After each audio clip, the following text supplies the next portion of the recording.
Okay, thank you very much. I've received a briefing from Secretary Nielsen, Administrator Long, and senior staff regarding Hurricane Florence and other tropical systems that will soon impact the United States and its territories. The safety of America people is my absolute highest priority. We are sparing no expense. We are totally prepared. We're ready. We're as ready as anybody has ever been, and it looks to me and it looks to all of very talented people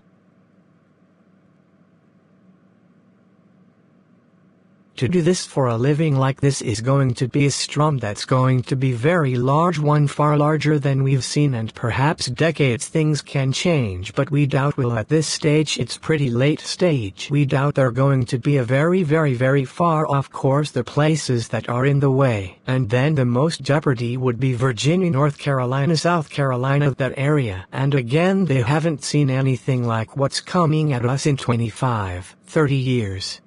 Maybe ever. It's tremendously big and tremendously wet, tremendous amounts of water. So I've spoken with the governors of South Carolina and North Carolina and Virginia. They're prepared. We're prepared very well in conjunction with the governors. I'd like to ask Brock Long, our administrator, has done so well for us.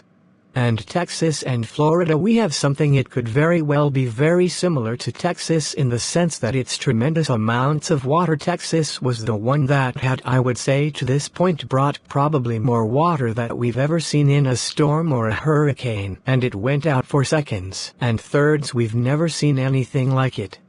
But FEMA, as you know, did a fantastic job, and a fantastic job also in Florida. And I'd like to ask Brock to, if you would, to just say a few words to the media as to where it is now, what's going to be happening, and how well prepared we are. Thank you, Mr. President. Unfortunately, Hurricane Florence is setting up to be a devastating event to the Carolinas, and potentially Virginia as well. So as you can see, they're forecasting a major landfalling storm, category 3 or 4 storm at landfall. The biggest hazard that we're worried about is storm surge. That's the primary driver of the evacuations that are underway by the state of North Carolina, South Carolina, Virginia right now. But as this system comes in and makes landfall during the weekend, it's forecast to stall out Liz's steering currents and drop copious amounts of landfall. Unfortunately, the remnants of Gordon passed through the mid-Atlantic over the weekend and dropped a lot of rain, saturating rivers. So Hurricane Florence, as it comes in and puts anywhere between 30-20 inches more in insulated areas, to creating a lot of inland flooding. So right now, sir, we're supporting the governors with achieving their life safety evaluation movements, where mass care and sheltering, and there will be forced on helping them to execute their response and recovery goals.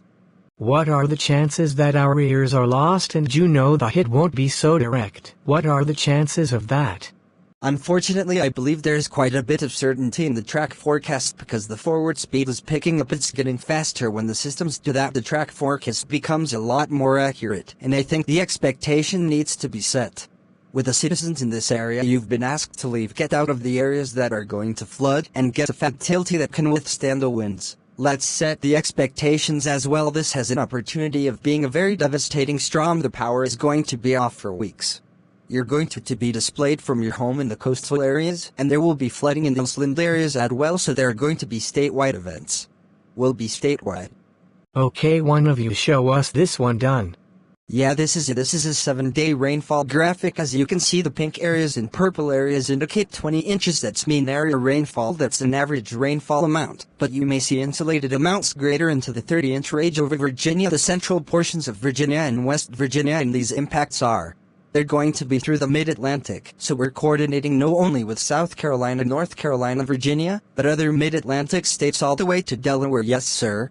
And it has been great for donatation. I have to tell you, the states have been terrific. Everybody's working together. The governors and all of their representatives have been absolutely fantastic, and FEMA is nobody like you people. I mean, what they're doing is incredible. Do you have any questions for Secretary Nielsen or for Brock Long, please? Mr. President, will Puerto Rico will have Hurricane Florence? I think Puerto Rico was incredibly successful. Puerto Rico was actually our toughest one of all because it's an island. So you can't truck things onto it, and everything's by boat. We removed to hospital into Puerto Rico, tremendous military hospital in the from of a ship. You know that, and I actually think, and the governor has been very nice, and the Vista governor, he'll tell you what a great job. I think probably the hardest one we has by far was Puerto Rico because of the island nature, and I actually think it was one of the best jobs that's ever been done with respect to what this is all about. Puerto Rico got hit not with one hurricane, but with two, and the problem with Puerto Rico is their electric grid, and their electric generating plant was dead before the storms ever hit. It was in very bad shape, that in bankruptcy, had no money. It was largely closed, and when the storm hit they had no electricity, especially before the storm, and when the storm hit that took it out in her job that FEMA and law enforcement and everybody did, working along with the governor in Puerto Rico. I think tremendous. I think that Puerto Rico was an irreducible unsung success. Texas we have been given a pluses for. Florida we've been given a pluses for. I think in a certain way the best job we did was Puerto Rico, but nobody would understand that. I mean, it's harder to understand. It was a very hard to do because of the fact they had no electric before the storm hit. It was dead, as you probably know. So we've gotten a lot of receptivity, a lot of thanks for the job we've done in Puerto Rico. Puerto Rico is very important. Thank you, God bless you, and God bless the United States of America. Thank you very much, and have an awesome evening.